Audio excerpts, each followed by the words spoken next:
செய்திக் கதம்பம்.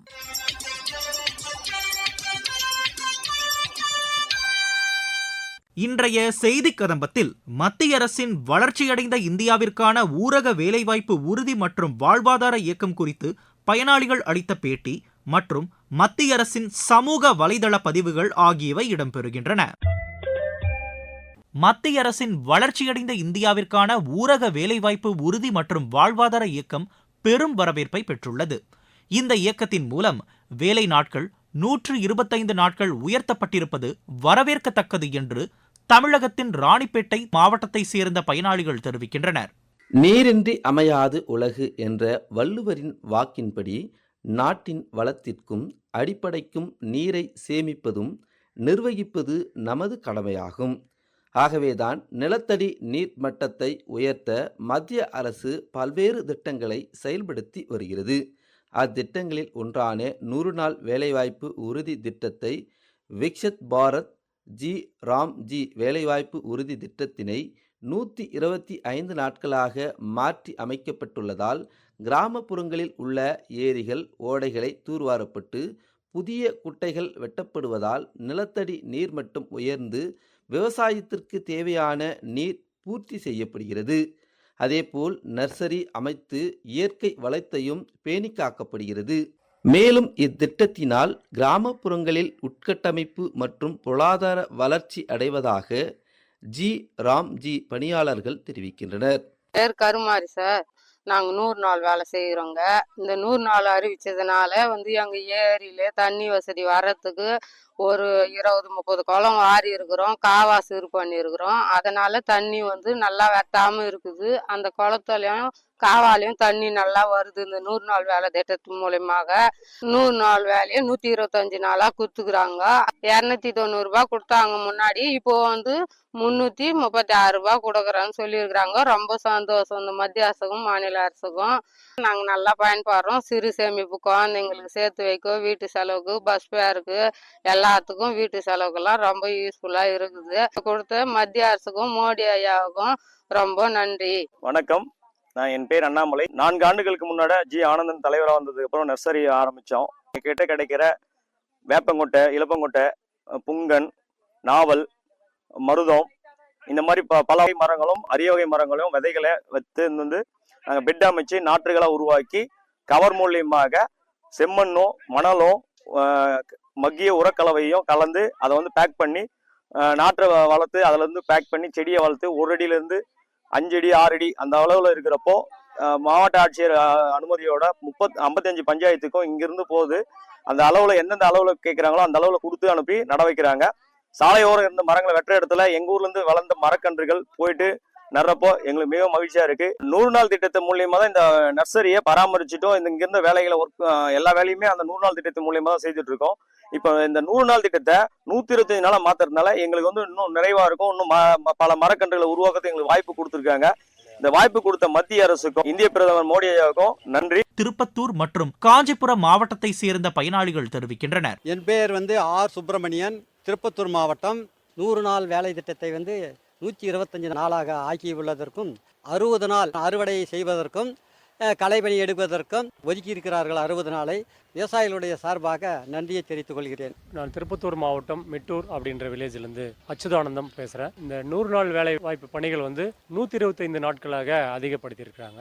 அதில் ஒரு 60 நாட்கள் நடவு செய்தல், களை எடுப்பு, அறுவடை பணிகளுக்காக இதை பயன்படுத்தி கொள்ளலாம் என்று அறிவுறுத்தியிருக்கிறார்கள். இது மிகவும் வரவேற்கத்தக்கது, விவசாயிகளை வாழ வைப்பது. ஆக மத்திய அரசுக்கு நன்றி. காஞ்சிபுரம் மாவட்டம் நரப்பாக்கம் ஊராட்சி விஜயன். 100 நாள் திட்டத்தை ராம்ஜி என்று அறிவிக்கப்பட்டுள்ளது. ஆனால் விவசாயத்துக்கு நல்ல பயனுள்ள வாய்ப்பாக 100 நாள் திட்டத்தை 125 நாளாக மாற்றி நல்ல விவசாயிகளுக்கு நல்ல பயனுள்ள திட்டமாக கொண்டு வரப்பட்டது மத்திய கவர்மெண்ட். மாவட்டம் கிருஷ்ணாபுரம், மேல்கருப்பூர், நரப்பாக்கம் கிராமம். இதுபோல் 100 நாள் வேலை 125 நாளாக கொடுத்துக்கிறாங்க. விவசாயிகளுக்கு பயனுள்ளா இருக்கும். மத்திய அரசாங்கத்துக்கு நன்றி. காஞ்சிபுரம் மாவட்டம் விஷார் கிராமத்தில் துளசி என்றவர் மத்திய அரசு ஊரக வளர்ச்சி திட்டம் 100 நாள் வேலை 125 நாள் ஆயிருக்கு. 125 நாள் கூலி உயர்ந்திருக்கு. நம்ம விவசாயத்துக்கும் பயன்படுத்திக்கலாம். நம்ம மத்திய அரசுக்கு மிக்க நன்றி. தமிழர் திருநாளாம் பொங்கல் பண்டிகை திருநாள் இந்த ஆண்டு வருகின்ற 15ஆம் தேதி கொண்டாடப்படுகிறது. அதை முன்னிட்டு தென்காசி மாவட்ட பகுதிகளில் மண்பாண்ட தொழிலாளர்கள் பல்வேறு கலைநயமிக்கப்பட்ட மண்பானை, அடுப்பு உள்ளிட்ட பொருட்களை தயாரிக்கும் பணியில் தீவிரமாக ஈடுபட்டு வருகின்றனர். இதுகுறித்து எமது செய்தியாளர் தரும் தகவல். பொங்கல் பண்டிகைக்காக பல்வேறு கலைநயமிக்கப்பட்ட வண்ண வண்ண மண்பானைகள் தென்காசியில் தயாரிப்பு பணிகள் தீவிரம். பொங்கல் பண்டிகை திருநாளில் மண்ணில் விளைந்த காய்கறிகள், கரும்பு, பனங்கிழங்கு, மஞ்சள் குலைகள் உள்ளிட்டவைகளை கதிரவனுக்கு படையிலிட்டு புதுப்பானை வைத்து மண்ணடுப்பு கூட்டி புத்தரிசி பொங்கலிட்டு கோலாகலமாக நாடு முழுவதும் தமிழர்கள் பாரம்பரிய இவ்விழாவை கொண்டாடுவது வழக்கம். அந்த வகையில் இந்த ஆண்டுக்கான விழா வருகின்ற 15ஆம் தேதி கொண்டாடப்படுகிறது. அதை முன்னிட்டு தென்காசி மாவட்டம் தேன்பொத்தை, இளஞ்சி, சுந்தரமாண்டிபுரம் உள்ளிட்ட பகுதிகளில் மண்பாண்ட தொழிலாளர்கள் பல்வேறு கலைநயமிக்க மண்பானை, அடுப்பு உள்ளிட்ட பொருட்களை தயாரிக்கும் பணியில் தீவிரமாக மேற்கொண்டு வருகின்றனர். மேலும் இங்கு தயாரிக்கப்படும் பானைகள் 50 ரூபாயிலிருந்து 250 ரூபாய் வரை தயார் செய்யப்பட்டு விற்பனை செய்யப்பட்டு வருகின்றன. மேலும் அண்டை மாநிலமான கேரளா உள்ளிட்ட பகுதிகளில் அதிகளவு மண்பான பொருட்கள் விற்பனை ஆன நிலையில் தற்போது தமிழர்களும் மண்பான பொருட்களை வாங்கி உபயோகிப்பதால் வியாபாரம் கணிசமாக உயர்ந்துள்ளதாகவும் வியாபாரிகள் தெரிவித்ததோடு மண்பான தொழிலாளர்களும் தற்போது மகிழ்ச்சி அடைந்துள்ளனர். மேலும் தமிழக அரசு பொங்கல் தொகுப்பின் போது பொங்கல் பானையும் வழங்கினால் எங்களது வியாபாரம் இன்னும் வளர்ச்சியடையும் என மண்பாண்ட தயாரிக்கும் தொழிலாளர்கள் தெரிவித்தனர். மத்திய அரசின் சமூக வலைதள பதிவுகள். பிரதமர் திரு நரேந்திர மோடியின் தலைமையின் கீழ் கடந்த 11 ஆண்டுகளில் நாட்டின் மின்னணு உற்பத்தி 6 மடங்கு அதிகரித்துள்ளதாக மத்திய மின்னணு மற்றும் தகவல் தொழில்நுட்பத்துறை அமைச்சர் திரு அஸ்வினி வைஷ்ணவ் கூறியுள்ளார். அவர் வெளியிட்டுள்ள சமூக வலைதள பதிவில் 2025ஆம் ஆண்டில் ஆப்பிள் நிறுவனம் 50 பில்லியன் அமெரிக்க டாலர் மதிப்பிலான கைபேசிகளை ஏற்றுமதி செய்துள்ளதாக குறிப்பிட்ட அவர், இது பிரதமர் திரு நரேந்திர மோடியின் மேக் இன் இண்டியா திட்டத்தின் ஒரு மைல்கல் என குறிப்பிட்டுள்ளார். மின்னணு உற்பத்தி துறையில் 25 லட்சம் வேலைவாய்ப்புகள் உருவாக்கப்பட்டுள்ளதாகவும் அவர் கூறினார். உற்பத்தி, செயலாக்க அமைப்புகள், பயன்பாடுகள், மூலப்பொருட்கள் மற்றும் உபகரணங்கள் ஆகியவற்றை உள்ளடக்கிய முழுமையான மின்னணு அமைப்பு துறையில் இந்தியா ஒரு உலக சக்தியாக உருவெடுக்கும் என்றும் திரு அஸ்வினி வைஷ்ணவ் கூறியுள்ளார். வளர்ச்சியடைந்த இந்தியாவிற்கான ஊரக வேலைவாய்ப்பு உறுதி மற்றும் வாழ்வாதார சட்டம் வெளிப்படைத்தன்மையை உறுதி செய்துள்ளதாக மத்திய வேளாண் அமைச்சர் திரு சிவராஜ் சிங் சௌஹான் கூறியுள்ளார்.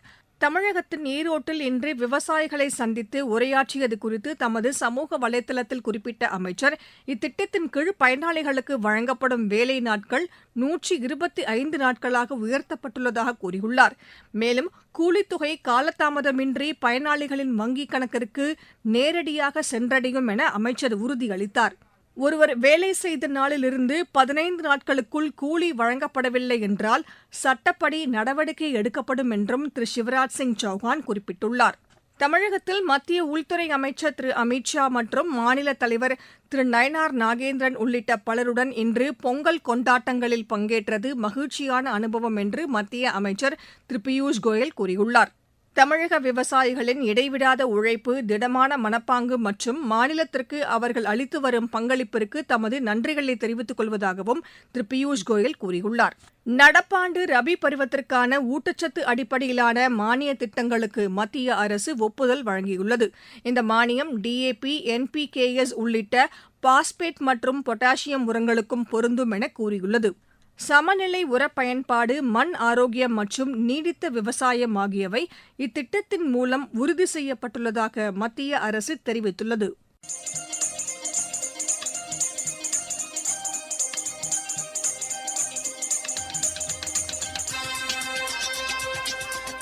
இத்துடன் இன்றைய செய்திக் கதம்பம் நிறைவு பெறுகிறது.